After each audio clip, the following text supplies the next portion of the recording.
Kasunod ng paghahain ng ilang kongresista ng resolusyon na nanghihikayat sa pamahalaan na makipagtulungan sa International Criminal Court o ICC para imbestigahan ang war on drugs ng nakaraang administrasyon, iginiit ni Pangulong Ferdinand R. Marcos Jr. na simple lang naman ang issue.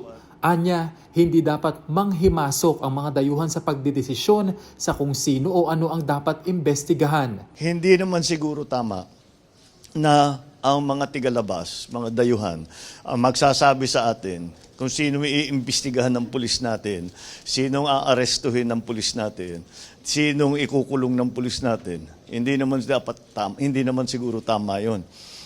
Dapat Pilipino lang ang gumagawa niyan. May pulis naman tayo, may NBI naman tayo, may DOJ tayo.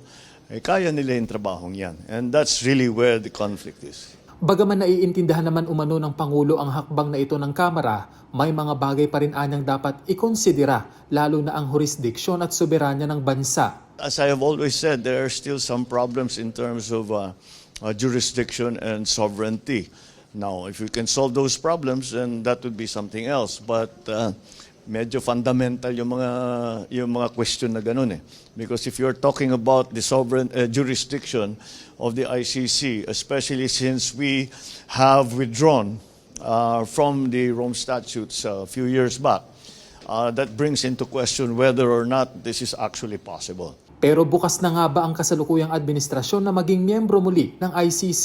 Giit ng punong ehekutibo. There is also a question, should we return under the fold of the ICC? So that's again under study.